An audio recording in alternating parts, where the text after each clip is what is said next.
So what's love got to do with it? There's a story that I've heard about romantic love, that it was invented in Europe in the medieval period. The story goes that it before that it was all about pragmatism and getting married for convenience and for family inheritance. And then with the wealth and leisure time, especially of the royal and noble classes, intertwined with a new tradition of the troubadours, romantic love was invented. And so romantic love is, according to this story, very Western. But researchers have looked at the stories from about 166 cultures around the world. Almost everyone has poetry or stories of romantic pairing love, about elopement, about feelings of devastation when romantic love is denied or can't be experienced. The researchers did find that in different cultures, romantic love might be judged either negatively or positively. Um, where marriage is about the merging of families, about duty, romantic love is considered risky and dangerous to society. Yet, even in those cultures, there are stories about the desirability of romantic love. It just seems to be a human characteristic. And neuroscientists have also studied love. Parts of the brain are predictively activated when we think of our romantic love partner, a sweetheart. It What gets activated is different than the part is that's activated when we just feel lust. And so it's not all about sex. And it's different than the part that's activated in attachment, like in a parent-child relationship or a friendship. It's a part of the brain just above the brain stem. That same part can also be activated by a shot of cocaine. It is part of our most primitive reward system, which in some ways makes sense. A community of human beings to survive over time requires a good number of its members to bond, not just to conceive children, which would be taken care of by the lust reaction, but to be around to raise children and to take care of each other into the future. All of that is essential for a human community to survive. It makes sense that a portion of the community has romantic love that doesn't involve having biological children together, where it's not taboo to talk openly about it. Every culture has examples of romantic love that go beyond just raising children, even beyond the male female binary. Romantic love may be universal, but it's not the only kind of love that people experience. Many of you reflected earlier on trying to define or describe love or what it means to take care of other people. As long as humanity has written down its reflections in what we call philosophy, we have been philosophizing about love. The Greek philosopher Plato and others in his time worked out that for them they identified 7 kinds of love. The first kind is eros, or passionate romantic love. The second kind they called philia, friendship or goodwill, which is usually symmetrical. The third one, storge, is unconditional family love, such as a parent for a child who is too young yet to reciprocate. Sometimes it's the long term love of a couple after initial passionate intensity has gone. The fourth type is agape, unselfish concern for a wide circle, including strangers, sometimes called altruism, not expecting reciprocation, but often resulting in it anyway. The fifth kind they called ludus, playful casual relationships with no expectation of commitment. The sixth they called pragma, practical love, based on duty and long term interest. When I think of this kind, I think of that song from Fiddler on the Roof, Do You Love Me? And the answer of what? And finally, the seventh kind is, and I hope I don't mess up the pronunciation, philautia, or self love, which the Greeks felt if it was inflated led to hubris, putting oneself above the common good, but if not inflated, could be healthy, honoring your own worth. And it was about not needing external success like status and wealth. For Plato, all these kinds of loves were part of ethics because love has a goal of the good life, a fulfilled life, including happiness, wisdom, and beauty. And for the ancient Chinese, love was also about ethics, about building families, building a stable society. Romantic love was, as I said, known and celebrated in literature, but the pragma kind of love was especially celebrated in China in philosophical musings. In the past 200 years, many ethicists and philosophers mused about love relationships while themselves struggling to maintain a stable relationship at the same time as having many romantic relationships outside that stable relationship. I think here are people like Bertrand Russell or Jean Paul Sartre, and many of those were men. Women musing about love sometimes, although not always, came to different conclusions. I studied pastoral counseling for a year with a group headed by a woman named Roberta Gilbert. She's a psychiatrist who applies family systems theory to relationships and especially applies it within communities such as congregations, like Methodist churches or ethical societies. She wrote a book she called Extraordinary Relationships. In that book, she pondered how we can create family and friendship relationships that are open, honest, and that honor the individuality of everyone involved. In other words, bringing out the best in everyone. She suggests in that book the radical notion that we stop even using the word love. Why does she suggest this? Because people tend, when we have relationship problems, to attach expectations to that word that are unrealistic and that often don't match with the other person. If you loved me, you'd do this or that. I um, I knew I wasn't going to, in my life, totally drop the idea of love or even the word of it. But it was a very helpful insight to hear from her, to remember that expectations around love can become dependency and control. Another writer, Bell Hooks, put it together in some ways that I could relate to much better when she wrote about love in her 2000 book, All About Love. As a Black woman writer, she addressed issues around power and control, including about how men and women are still socialized differently in our culture around love. She also offered the idea that we overuse the word love, similar to Gilbert's idea. Um, she suggested that um, it's not really love if we're in a relationship where as soon as there's an ouch, we give up. Or we often substitute love for fearing to be alone, of not being loved. And she said that moves us often to passively accept unequal power in our relationships, even abuse. She wrote of the wounds created by the lack of unconditional love in our early lives in a still largely patriarchal society. That, she said, can lead to a wounded child. Often within men, it means they silence their feelings and they want to be loved. And it can lead to a wounded child within women who deny their feelings and focus on loving others.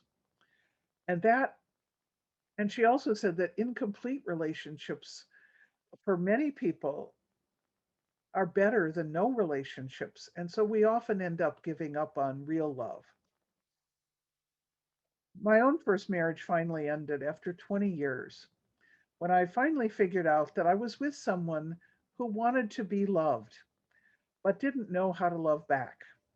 And I decided quite honestly, and he decided quite honestly and openly said that he wasn't going to take the time to work on it. And I, through those many years, had accepted that having a partner who didn't love was better than risking not having a partner at all.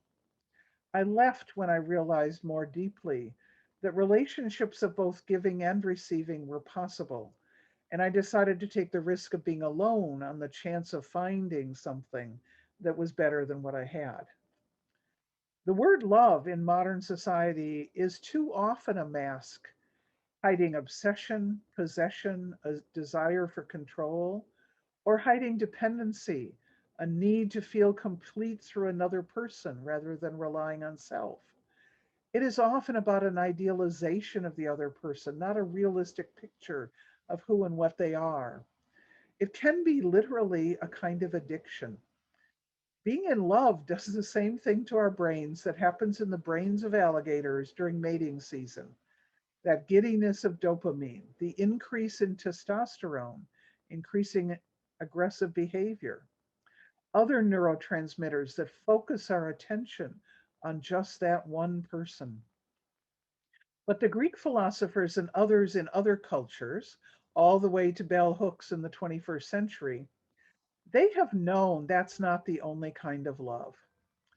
Our topic for next month is commitment, and it's worth thinking about the kind of personal relationship love that enhances commitment without losing sight of the reality and worth of the other or yourself.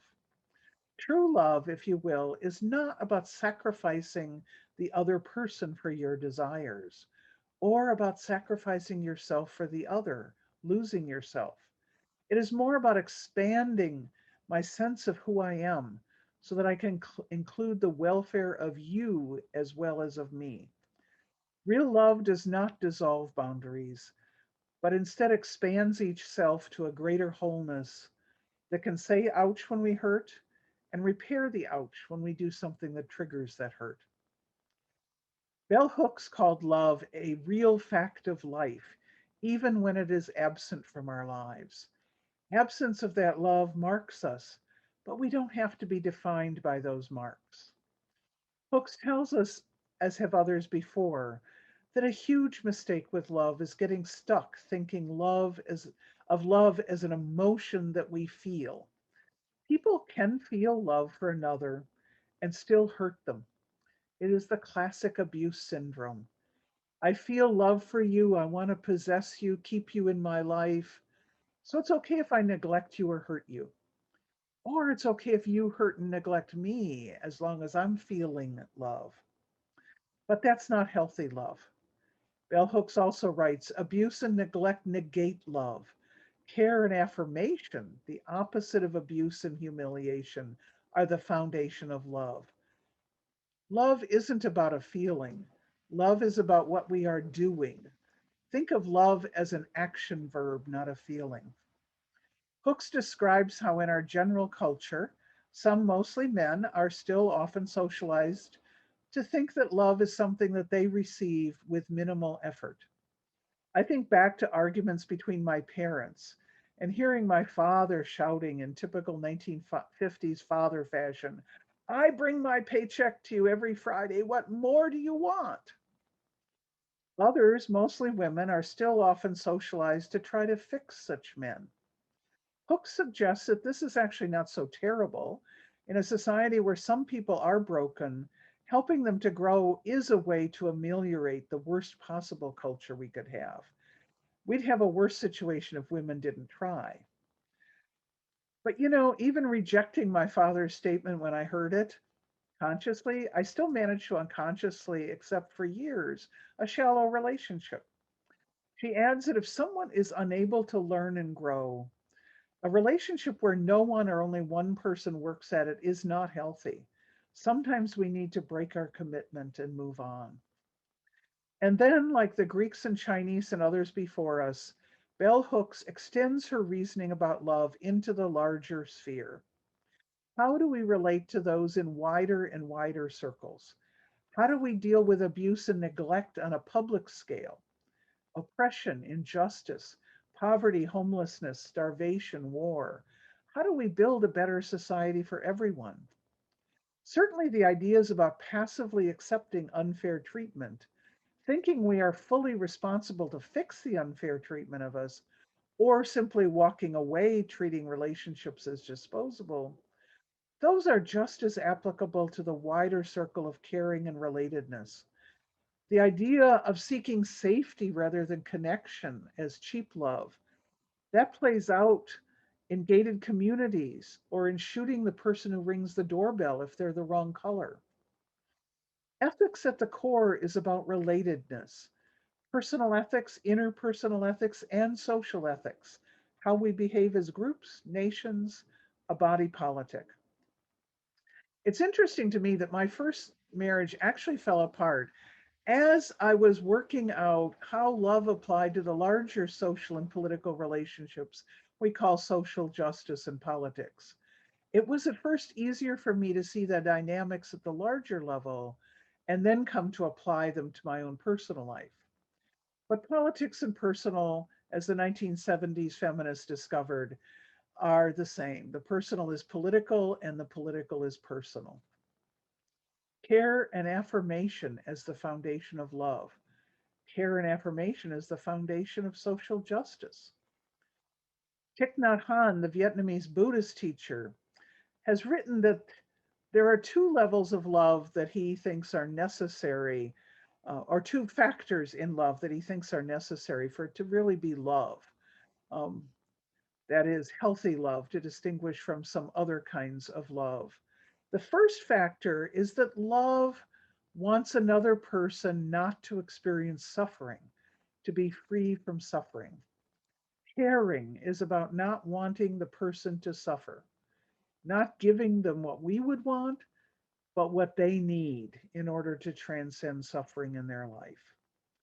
The second factor is that love wants the other person to be positively happy, a desire for the well being of the other.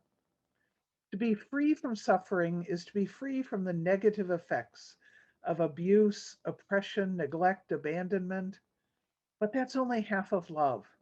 The other half is to want the other to flourish, to be their best self possible, to be happy in the classical sense of fulfilled and satisfied, not to suffer and to flourish.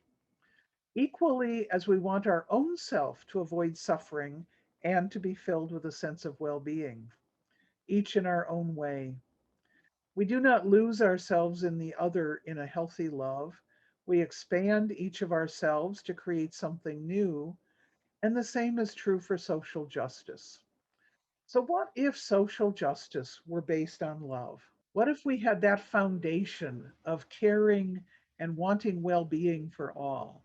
What if our politics were not built around what can I get out of this for me, but wanted everyone, including self, but not limited to self, to be free from suffering and to be happy? The Western intellectual tradition has preferred abstract ideas of justice over such embodied ideas of justice. Supposedly, abstractions are more fair and more just. I think back about 20 years ago, I was teaching a 3 session workshop at another ethical society. I call that workshop Living Ethics. It's a way to get more deeply into what it might mean to live an ethical life. One participant interrupted me when I started talking about the need for emotional maturity. He said, "But isn't ethics about how we remove emotion from the equation?" In the moment, I wanted to simplistically answer that it isn't actually possible to do so. But I'm profoundly aware that there's a long history of trying to boil issues down to their abstract logic to figure out what we do. Western history has been influenced by that idea that abstraction is superior to embodiment, that logic is better than emotion, and that intellectual clarity is more important than action. And it's not just the Enlightenment that has promoted that attitude. Long religious history divided justice and mercy, making justice about abstract principles applied without emotion, and mercy about the powerful using their power to choose who is exempt from abstract justice. But in our world, we have seen recently some clear evidence that abstract principles can be misleading. You might think that you're for democracy and others are not, but democracy means different things to different people. For some, it seems logical to scream, "You're ignoring the 74 million votes if your candidate takes office," when 81 million votes were cast for the candidate who's taking office. Our sense of fairness is, despite the illusion that it might be emotionless, often highly flavored by what each of us wants to get out of the decision. I remember, for instance, in 1999, when a new group called the neoconservatives were becoming pretty dominant in politics, and they were preaching democracy, but it didn't sound like what I meant. So I went looking for their definition in their own writings. They never defined it directly. So I had to look for where they were denouncing something as not being democratic enough. And every single time it was to denounce an election process in which parties could not participate equally if they favored Western corporations having free reign in that country's economy. In some of their examples, they said it was perfectly okay if women or some other minorities were excluded from voting. That was not a problem of democracy for them. And all of that was very different from how I would define democracy. Reinhold Niebuhr was a Protestant theologian who wrote about justice in the public realm in the mid 20th century. He was trying to make some sense of some of these same issues from a different viewpoint. He suggested that when abstract justice is the principle, tempered by mercy, what really happens is that power is at play. Freedom and justice in American history have always been available more to some than to others, often by law. So abstract justice might appeal to our sense of fairness, but fairness is enforced by those who have the power to enforce it. Albert Camus, another 20th century writer, wrote, "We should get away from abstraction and confront the blood-stained face history has taken on." Both of them were criticizing the Western and Christian tradition of abstract justice, which often has not been embodied into actual fairness, equality, and inclusion. Love, Niebuhr argued, moves beyond justice to reconciliation, which is what beloved community is about. Beloved community, which has that word love right there in it. Love doesn't reject abstract principles, but helps us to see the concreteness of whether they are applied to everyone or not. Another way to look at this is through the lens of Martin Buber, another theologian, this time Jewish. He talked about relationships as being often I, it, or I, you, in which we are able to separate from each other and can have a one up power relationship. Instead, he saw an I thou relationship where you see the other as equally worthy as yourself. That is a relation truly of mutuality, where you see the other as equally worthy to you, and thus to be treated not merely as an object to be used.